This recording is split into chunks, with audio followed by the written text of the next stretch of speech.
Humans emerged from the dark. The galaxy panicked. Part 1. The alarm chimed 3 times across the Galactic Council chambers, which meant someone important was about to deliver very bad news. Senator of the Empire watched as the holographic display flickered to life above the circular meeting floor. He had served on the council for 40 standard years and had never seen an emergency session called with this much urgency. Admiral stood at the center of the projection field, her blue skin darker than usual, which meant stress. The changed color with their emotions, and right now she looked almost purple. Behind her floated dozens of data streams, most of them stamped with red priority markers. "Honored Council," she began, her voice tight. "We have lost contact with 73 colonies in the past 6 cycles." The chamber erupted in shouts. 73 colonies. That was impossible. The galaxy was stable. The Great Wars had ended centuries ago. Pirates occasionally hit remote outposts, but this scale of loss suggested something much worse. Senator leaned forward in his seat. "Admiral, please clarify. Lost contact or lost completely?" The Admiral's skin flickered even darker. "We don't know, Senator. That's the problem. When we send investigation teams, they find the colonies intact, buildings standing, power running, food still warm in the kitchens, but every living soul is gone." The chamber went silent. That silence was somehow worse than the shouting. "There are no signs of weapons fire," the Admiral continued. "No distress signals, no evidence of evacuation. The people simply vanished. What makes this even stranger is the pattern." She gestured, and the star map behind her highlighted the missing colonies in red. They formed a line, perfectly straight, cutting through 3 different territorial sectors. "Something is moving through our space," she said. "Something that leaves no trace except empty worlds behind it." Felt a chill run down his spine. He was old enough to remember the stories his grandfather told, legends of ancient evils that swept through the galaxy before the council formed. But those were myths, weren't they? He looked at the faces of the other senators and saw his own fear reflected back at him. The representative, a massive creature with 6 arms, stood up. "What about the black box recordings? Every colony has automatic surveillance. What do they show?" Admiral touched a control and a grainy video feed appeared. It showed a mining colony on an asteroid, the day shift workers moving between buildings. Then the camera glitched, static washing across the image. When it cleared seconds later, the workers were gone. The building stood empty. The machines kept running, but every person had disappeared in the blink of an eye. "This is from Outpost Meridian," the Admiral said quietly. "We have similar footage from 17 other sites. In some cases, the cameras caught something else." She brought up another video. This one showed a different colony, this time at night. The settlement's lights created a small bubble of brightness against the dark. Then something moved at the edge of the screen. It wasn't a ship exactly. It was more like a hole in space itself, a spot where the stars simply stopped existing. The darkness moved with purpose, flowing toward the colony like living shadow. The camera feed went to static. When it returned, the colony was empty. "What in the name of the void is that?" someone whispered. Admiral shook her head. "We don't know. Our scientists can't identify it. It doesn't register on any known sensors. It's not antimatter, not dark matter, not any form of energy we understand. It simply exists as an absence of everything else." His mind raced. 73 colonies in 6 cycles, moving in a straight line. He pulled up his personal terminal and began calculating. If the pattern continued, if whatever this was kept moving at the same speed, it would reach the core worlds in less than 20 cycles. That included his. That included thousands of populated systems.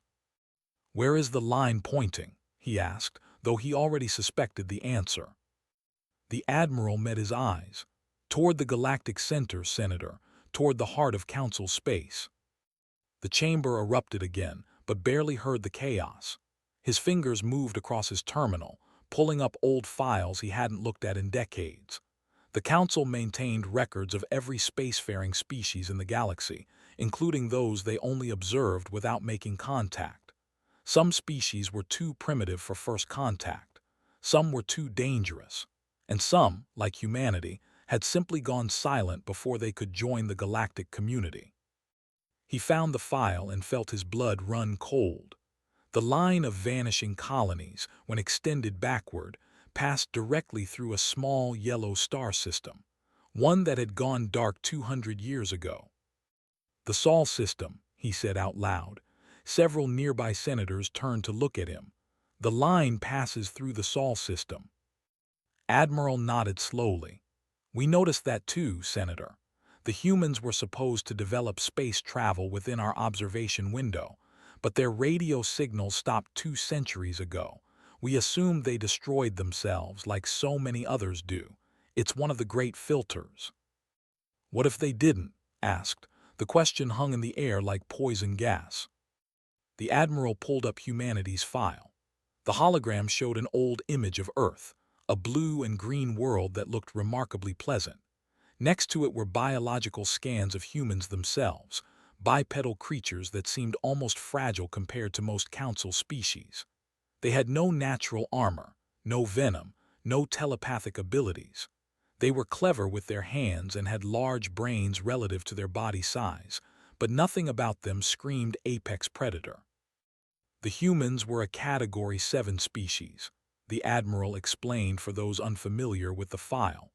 Intelligent, technological, but prone to violence and self-destruction. When they went silent, we marked them as extinct and moved on. There are 23 other dead civilizations on our watch list. "But what if something else happened?" pressed. "What if whatever is taking our colonies came from their system? What if they're connected?" The representative made a dismissive gesture with two of his arms. "Impossible. We observed the humans extensively. They barely had chemical rockets. They couldn't even reach their neighboring planets efficiently. How could they become something capable of this?" He gestured at the star map. 200 years is a long time," said quietly. "We've seen species make incredible leaps when pushed to desperation. And if the humans knew we were watching them, if they knew they were surrounded by powers far greater than themselves." He didn't finish the thought. He didn't need to. Every species in the galaxy knew what it felt like to be prey. Evolution taught that lesson before any other. When prey animals feel trapped, they either die or they adapt in radical ways. Admiral was about to respond when her communication device chimed urgently. She listened for a moment, and her skin went almost black with shock. "Honored Council, we have an emergency transmission. The fleet engaged an unknown hostile force in the Deneb sector 15 minutes ago." The Supremacy was the galaxy's most powerful military force. Their fleets could crack planets.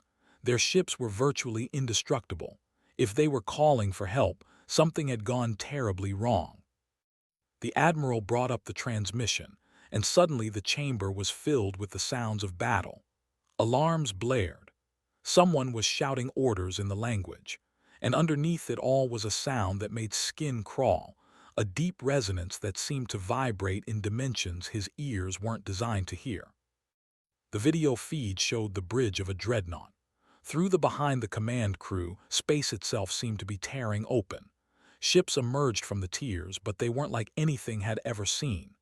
They were black, so absolutely black that they seemed to drink in the light around them. They moved wrong, phasing in and out of normal space, ignoring the laws of physics that governed everything else. "All ships concentrate fire," the commander roared. "Target the lead vessel."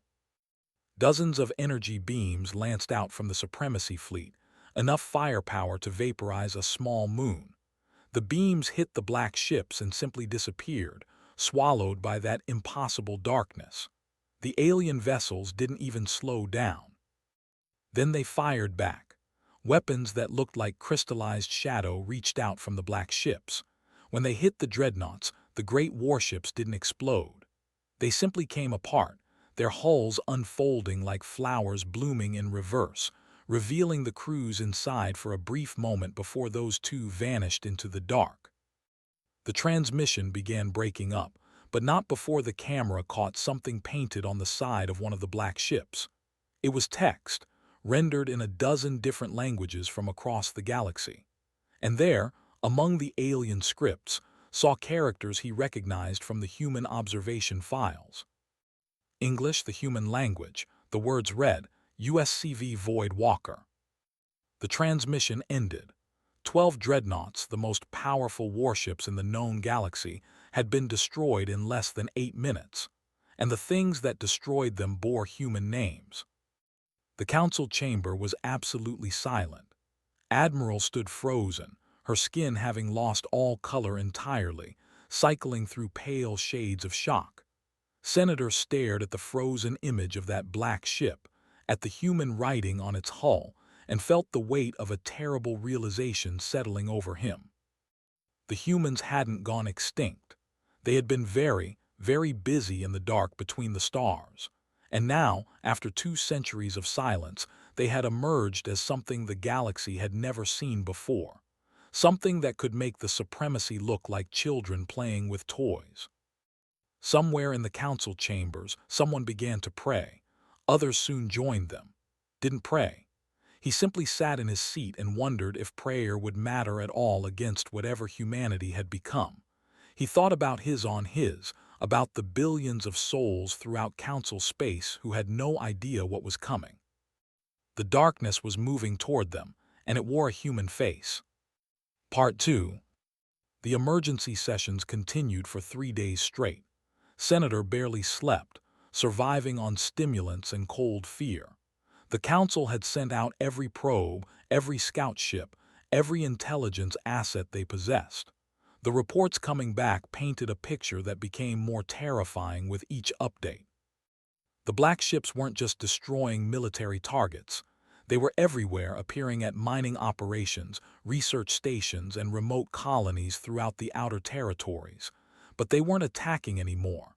They were waiting, surrounding systems and installations, holding position just beyond weapon range, watching.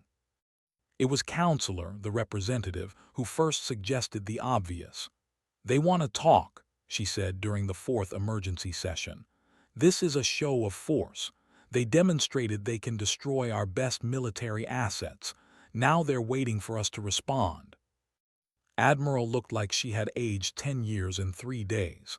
"And if we refuse to talk, if we attempt to mobilize a proper defense?" Translator device made a sound that conveyed deep uncertainty. "Then I suspect they will demonstrate what they can really do.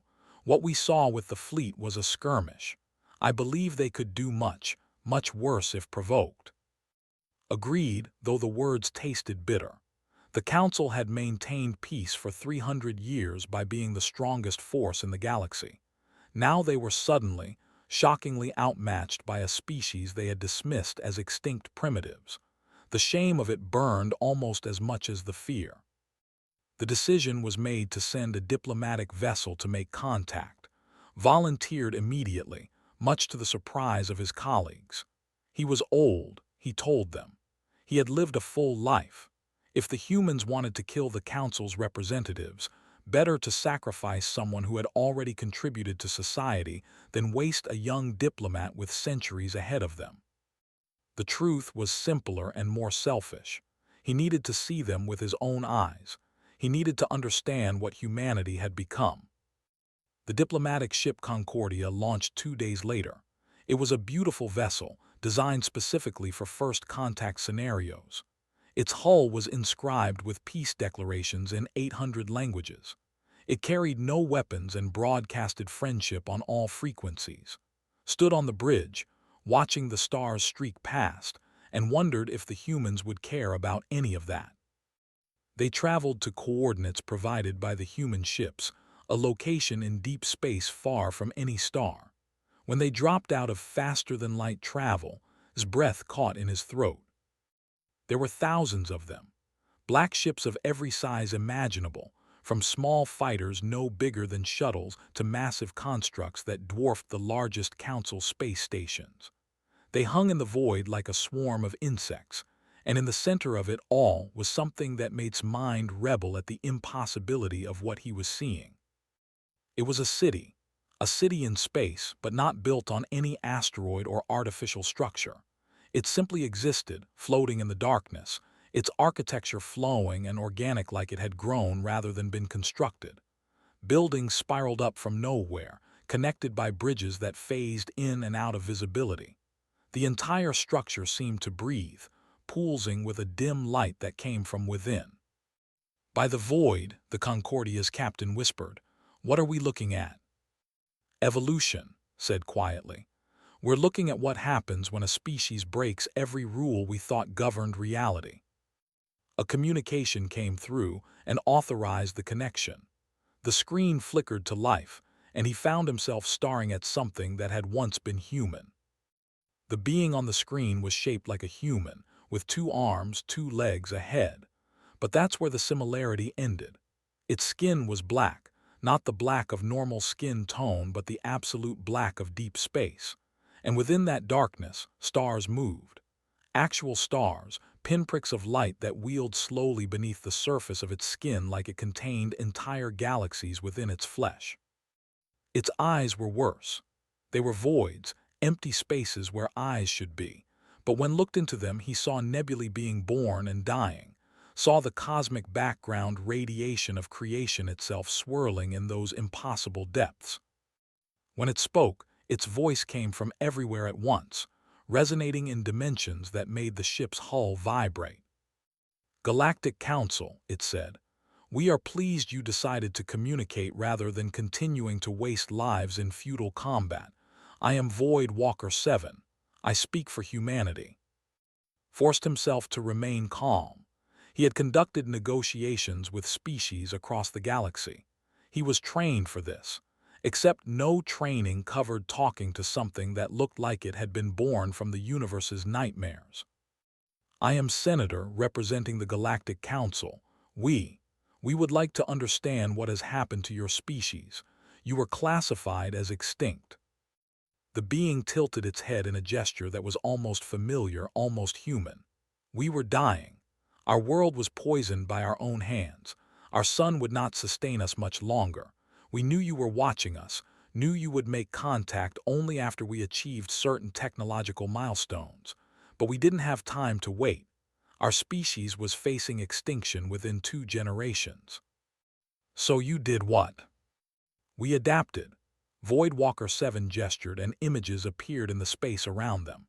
Saw Earth, beautiful and blue, then saw it again covered in smog and pollution.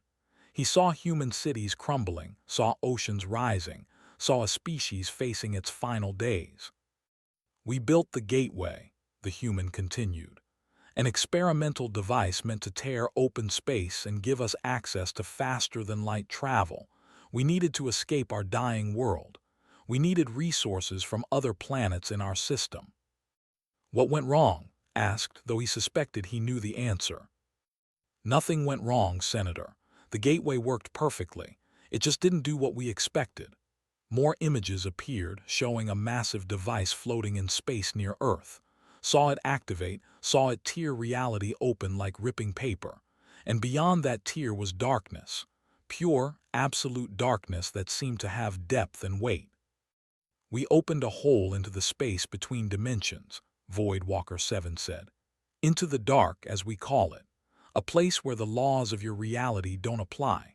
A place where matter and energy exist in forms your physics cannot describe.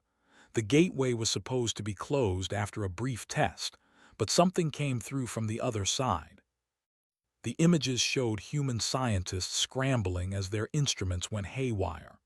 The tear in space widened, and that darkness began to pour out like liquid, flowing down toward Earth. "We thought we were being attacked. We tried to destroy the gateway, tried to close the rift. But the dark had already touched our world. It didn't destroy us. It changed us." Watched as the darkness enveloped Earth. He expected to see death and destruction, but instead he saw transformation. Humans touched by the dark began to change, their bodies restructuring at the molecular level. Buildings that were touched by it began to shift, growing and adapting in ways that conventional architecture. The dark is alive, the human explained. Not conscious in the way you understand consciousness, but aware nonetheless. It exists in the spaces between atoms in the quantum foam of reality. When it touched us, it gave us a choice: resist and die, or accept and transcend. How many resisted? Asked, though he dreaded the answer. Approximately 40% of our species. 8 billion people refused the transformation. They died as the dark spread across our world. They died because their bodies could not exist in the new reality Earth had become. There was no emotion in the being's voice, but thought he detected something beneath the words. Regret, maybe, or guilt. The rest of us embraced it.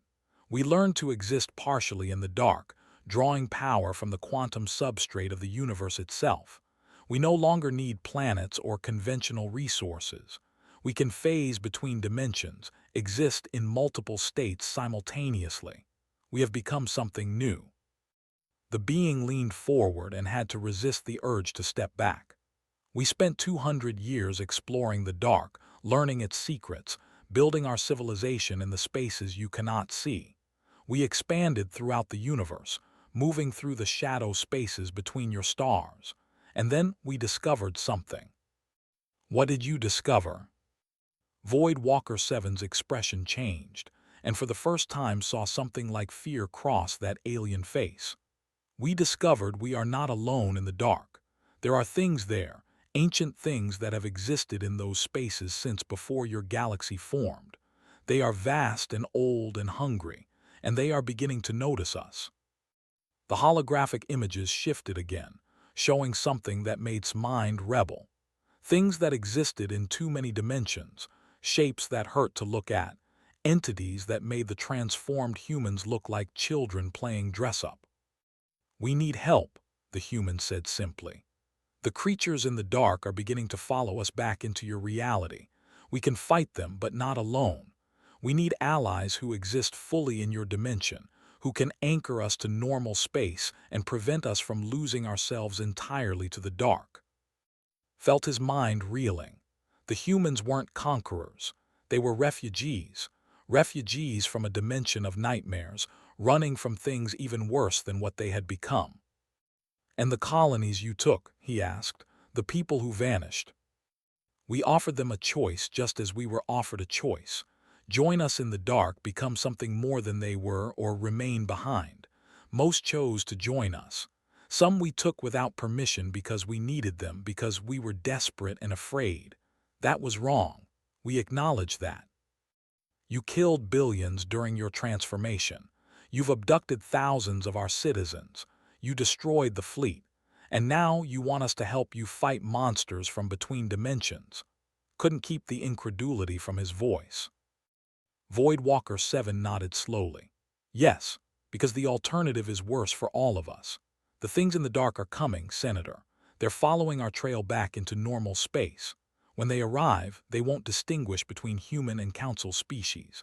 They will consume everything, drag your entire reality down into the dark with them. We've seen what they do to galaxies. We've traveled far enough in the dark to see the remnants of civilizations older than yours, reduced to cosmic dust by these entities. How long do we have? We estimate 50 standard years before the first major breach, but smaller incursions have already begun. We've been fighting them in secret, keeping them from reaching inhabited space. It's why we emerged from the dark now. We can't hold them back alone anymore. Looked at this being that had once been human, this creature that existed in states his mind couldn't fully process, and made the hardest decision of his long life.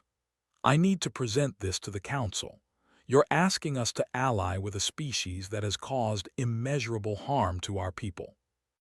We are asking you to survive, Void Walker 7 corrected. Everything else is details. The transmission ended and stood alone on the bridge, staring at the vast human fleet surrounding them. His hands were shaking. The captain looked at him with wide eyes. Senator, what do we tell the Council? Thought about it for a long moment. He thought about his. He thought about the billions of souls throughout Council space who deserve to live.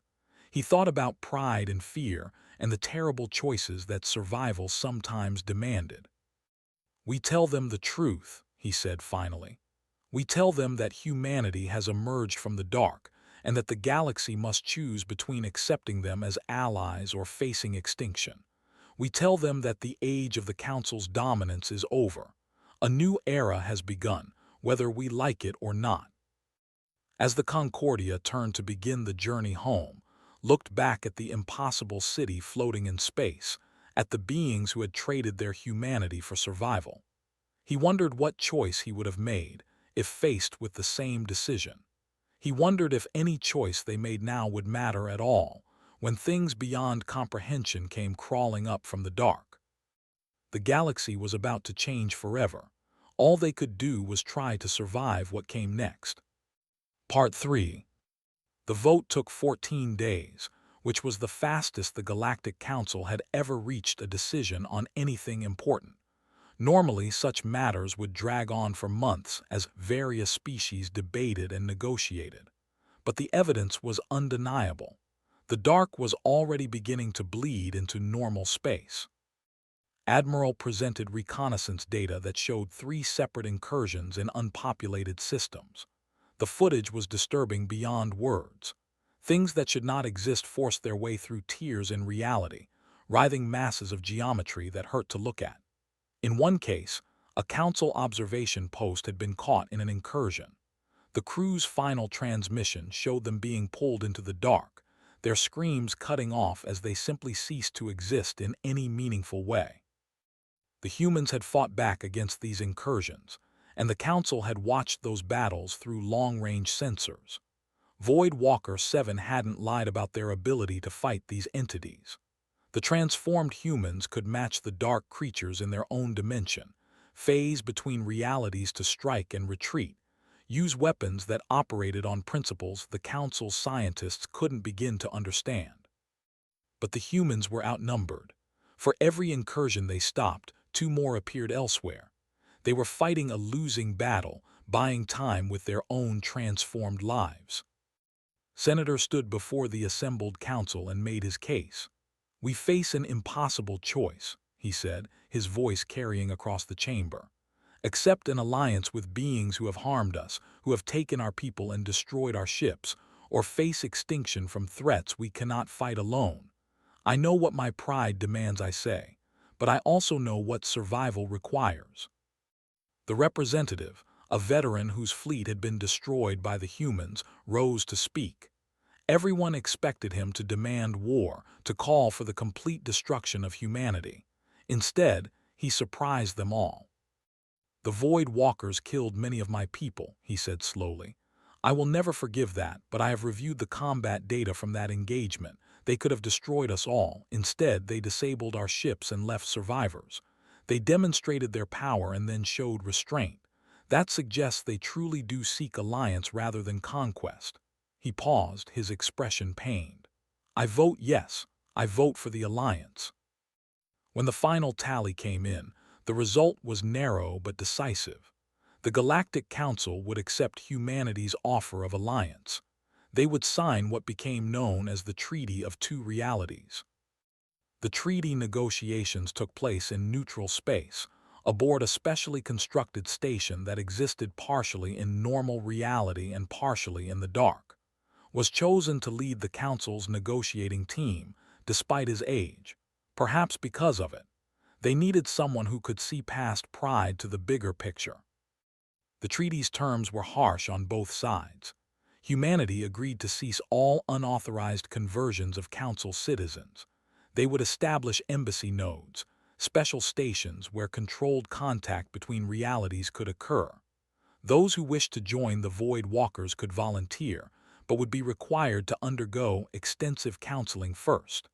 They needed to understand that transformation was irreversible. In exchange, the Council agreed to provide resources and support for the war against the dark entities. They would establish defense networks around critical systems, create early warning stations to detect incursions, and commit military forces to support the Void Walkers in major battles. Most importantly, Certain species would provide volunteers to be transformed into void walkers. They would serve as anchors, connections between realities that could help humanity maintain their grip on normal space. Without these anchors, the humans admitted they might eventually lose themselves entirely to the dark, becoming something even more alien and potentially dangerous. Watched as the treaty was signed by representatives from 47 species, Voidwalker 7 made its mark alongside the Council's signatories, a signature that seemed to shift and change even as it was written. The being looked at as the ceremony concluded. "You don't trust us," it said. "Not an accusation, just a statement of fact." "No," admitted, "but trust can be built over time. For now, shared survival will have to be enough." A pragmatic approach, very human of you, Senator. Felt a chill at those words. I suppose we're all becoming more human these days, for better or worse. The first real test of the Alliance came 3 months later. A major incursion occurred in the Helios sector, one of the most densely populated regions of Council space. 17 systems, home to billions of citizens, suddenly found reality itself beginning to tear apart. The creatures that came through were massive, larger than anything the humans had fought before. They were beings of pure dark matter, able to exist in normal space for brief periods while corrupting everything they touched. Ships that got too close simply dissolved, their atoms pulled apart and scattered across dimensions. The call went out across the Alliance network. Humanity responded immediately, hundreds of black ships phasing into the Helios sector. But this time they weren't alone. Council warships arrived alongside them, their shields modified with human technology to resist the dimensional distortions. Mixed-species crews, trained in the past months on how to fight enemies that normal physics prepared for battle. Watch from a command center 3 systems away. The feeds from the battle showed a new kind of warfare, one that mixed the Council's conventional weapons with the Void Walker's reality-bending abilities. Council ships would fire on the dark creatures, driving them into positions where the humans could strike from within the dark itself. Transformed humans would phase partially into normal space to shield Council vessels from the worst of the dimensional attacks. It was messy and chaotic, and people died on both sides. A destroyer got too close to a dark entity and was torn apart. A group of Void Walkers miscalculated a phase shift and materialized directly inside the event horizon of a micro-singularity, vanishing instantly. But slowly, painfully, they began to win. The turning point came when a Council scientist named Doctor proposed a desperate solution. If they could create a reverse gateway, they could push the dark entities back into their own dimension and seal the breach behind them. The problem was that such a device required technology from both realities, combining Council physics with human understanding of the dark. They had 6 hours to build it while the fleet held the line. Scientists from a dozen species worked alongside transformed humans who existed in both states simultaneously. They argued and collaborated and invented entirely new fields of science in the pressure cooker of imminent destruction. When they activated the device, reality screamed. Could hear it even through the sensor feeds, a sound that shouldn't exist as the fabric of spacetime was forcibly rewoven. The tier in reality began to close, pulling the dark entities back through. They fought and struggled, but the combined force of the Alliance held firm. Council weapons kept them contained, while Void Walkers drove them back toward the closing breach. When the last entity was pushed through and the tier sealed, the silence that followed was deafening. Looked at the casualty reports and felt sick. 3,000 dead, another 5,000 wounded or missing. But the Helios sector had been saved. Billions of lives had been protected. Void Walker 7 appeared on his screen. The being looked different somehow, diminished, realized that the battle had cost the humans dearly as well.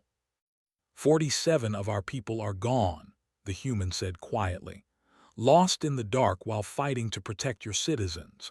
They sacrificed themselves to buy time for the gateway to be completed. I'm sorry, said and meant it. Your people fought bravely, they saved billions. They fought for survival, the same as your people, the same as all of us. Void Walker 7 paused. Senator, we need to tell you something we discovered during the battle. Felt dread settle in his stomach. What did you discover? The incursions are accelerating. We thought we had 50 years. We were wrong. The entities in the dark have become aware of our alliance, aware that we're fighting back. They're changing their strategy, coordinating their attacks. What happened in Helios wasn't random. It was a test. A test of what? Of our defenses, of how well our alliance functions. They were probing for weaknesses. The being's star-filled eyes seemed to look through into some distant nightmare. The real assault is coming, Senator, not in 50 years, much sooner, maybe within 5 years, maybe less. Closed his eyes. 5 years to prepare for a war against entities that existed beyond normal reality. 5 years to build a defense network across an entire galaxy. 5 years to transform the Council from a peacekeeping organization into something that could fight the darkness itself. Then we'd better get to work, he said finally. Over the following months, the galaxy transformed in ways no one had imagined. The old borders between Council species began to blur as the alliance deepened. Research stations that combined multiple species technologies appeared in orbit around 100 worlds. Joint military academies trained new generations of soldiers in dimensional combat. Embassy nodes became centers of cultural exchange, as some species slowly lost their fear of the Void Walkers and began to see them as allies rather than monsters. Watched it all with mixed feelings. His civilization was changing, forced to evolve by external threats. Some species adapted quickly, embracing the new technologies and the strange new allies. Others resisted, clinging to old ways and old fears. Several fringe worlds actually seceded from the Council rather than accept the alliance with humanity, declaring they would rather face the dark alone than compromise their principles. Those worlds didn't last long. The dark entities found them within months, drawn to the beacons of reality that refused to hide behind the alliance's defenses. Watched the reports of those systems going dark and felt the weight of every life lost to pride and stubbornness. The volunteers who chose transformation were perhaps the most surprising development. Thousands of Council citizens, from dozens of different species, stepped forward to join the Void Walkers. Some were scientists seeking to understand the dark from within. Others were soldiers wanting to fight the enemy on their own terms. A few were simply adventurers, drawn to the idea of existing beyond normal reality. Attended one of the transformation ceremonies held at an embassy node. He watched as a young woman stepped into the transformation chamber, her skin bright green with determination. The process took hours, and when she emerged, she was no longer quite the same person. Her skin had become dark and star-filled, her eyes empty voids that reflected infinity. But when she spoke, her voice was still recognizably hers. "I can feel it," she said, wonder in her tone. "The dark. It's not evil. It's just different.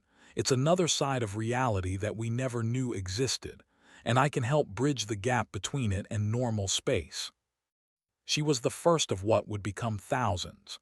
A new generation of beings that existed in both realities, serving as living connections between the Alliance's two halves. They called themselves the Bridged, and they would prove crucial in the years to come. Himself was offered transformation. Voidwalker 7 came to him personally, late one night in his quarters aboard the Council's central station. "You're dying," the human said without preamble. "Your species' natural is ending for you.